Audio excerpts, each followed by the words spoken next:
What is up, you guys? Gold Pony here today in the 2018 BMW 430i Grand Coupe, courtesy of Apple BMW in York, PA. First impressions right off the bat, I have to say the steering wheel grips are bolstered much thicker, and I am loving that. But before I get too much into it, let me start with pricing. To start, pricing is basically going to differ between what drivetrain you go with, whether that be rear-wheel drive or all-wheel drive. The rear-wheel drive is going to start at $41,950, and the all-wheel drive is going to add $2,000, bringing it up to $43,950. Power plant is going to be the same either way. That's going to come from a 2-liter twin-power turbo inline 4-cylinder engine, putting out 248 horsepower at 5,200 RPM and 258 pound-feet of torque, available at around 1,500 RPM. Again, you can get rear-wheel drive or all-wheel drive, but power is going to be sent to the wheels through an 8-speed automatic with paddle shifters. And these aren't your regular plastic paddle shifters, of course. These are high-grade magnesium paddle shifters, so they definitely feel amazing, and I will be testing them out in a little bit. But continuing with the specs, 0 to 60 time comes in at approximately 5.6 seconds, with the top speed electronically limited at 155 miles per hour. MPGs are going to come in at 23 city, 33 highway for the all-wheel drive. And for the 0 to 60 time on this one, that is actually really good MPGs. A part of that may be due because this one does come with the auto start stop system, so meaning when you're stopped at a red light or a stop sign, the car is going to automatically turn off, helping you save a little miles per gallon there as well. And so the next thing I do want to mention is just to the left of the shifter, you do have a drive mode button, allowing you to choose between Eco, Pro, Comfort, Sport, and Sport Plus. And what those driving modes are going to do to start is it's going to change the gauge setup just slightly. For instance, when you put it in the Eco Pro driving mode, you're going to get a charge power icon just below the RPMs. That's pretty cool. But in addition to that, those driving modes are also going to adjust throttle response, the shift points, the steering sensitivity, and the suspension settings. And so, for instance, that Sport Plus driving mode, that's going to turn traction control off, and if you have the rear-wheel drive set up, therefore allowing you to do a little drifting. And so, without further ado, let me test out the paddle shifters a little bit. And so, to leave it in that manual shift mode where you just simply use the paddle shifters, you're going to slide the shifter to the back and to the left there, and that essentially is going to give you full control.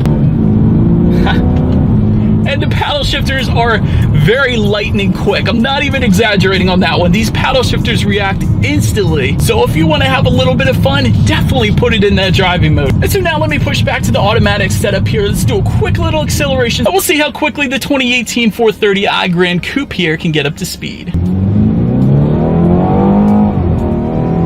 Oh my gosh, it's pretty fun. It's not the fastest car. It's not like the BMW M2 I recently test drove, but definitely adequate acceleration for merging onto the highway or anything like that. And quite a nice European sound it had to it there during the acceleration as well. That was fun. So another thing I always like to mention as far as visibility goes, this rear window is actually a little smaller than I'm used to, but still for a 6-foot adult, I don't see any issues with visibility. And so, but anyways, enough with the driving dynamics, let's check out the exterior here. And so to start up front, to the sides, there are xenon adaptive headlights with dynamic auto leveling, and of course with BMW you get the Corona headlight rings as well, and there are LED accent lights up there too. And then just below it all, there are halogen freeform fog lights, there's front air curtains to the sides there, and for an additional $1,900, those headlights are available with LEDs and active bending.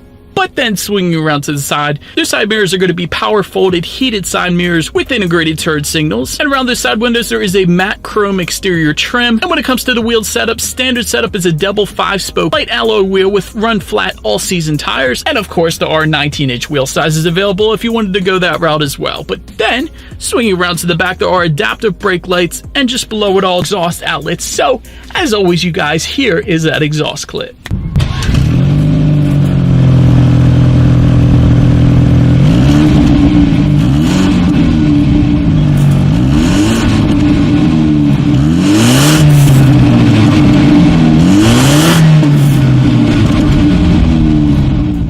Now, since we are around back, one way you can pop the trunk is by simply pressing the button on the key fob there, but once that trunk is open, cargo capacity comes in at 17 cubic feet, and there is a 40-20-40 split, meaning you can fold down those rear seats for a ton of additional room if you needed it. And as far as that rear seat legroom, that comes in at 33.7 inches, so for reference, I am an even 6 feet tall. This is how much space I had going on back there.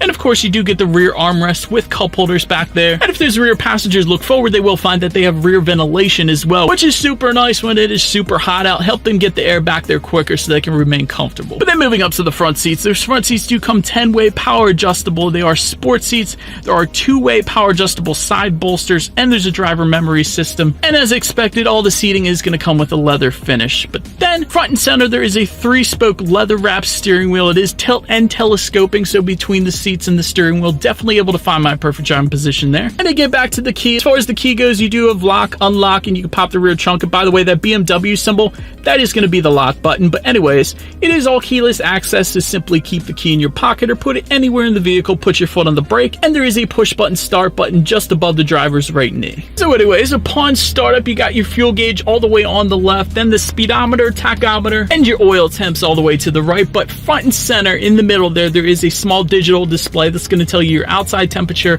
how many miles you have left until you hit empty, as well as your trip information. But then as far as overall interior quality goes, we'll start by saying there is ambient lighting throughout the vehicle. You're of course not going to be able to see it because it is noon right now in the middle of the day, but that is going to look amazing at night. Also, there are 4 12-volt power outlets throughout the vehicle, and there's going to be a 2-way power glass moonroof with the sliding interior sunshade as well. That's pretty nice. And overall interior quality is definitely not letting you down. It does look very nice in the new 4 Series here. There is HomeLink controls, by the way, just under the rear view mirror here as well, and that's going to be for up to 3 different garage doors. But yeah, overall this one definitely is finished quite nicely. But then as far as the tech goes, front and center, there's a 6.5-inch center screen, and all that information on that screen can be controlled by using the circular dial and button just behind the shifter there. And so on that screen, you're going to be able to access Bluetooth and audio streaming. You can check out your miles per gallon, as well as when the car recommends your next oil change is going to be. There's going to be navigation available if you go with certain packages, but then also there is going to be your audio information up there. So let me start by saying this one does come standard with a hi-fi sound system with 205 watts, 9 speakers, and 2 subwoofers. But then last thing I wanted to mention to you guys is for an additional $950, there is a reverse camera with the driver assistance package letting you know who or what is behind you so you don't go running into anything, which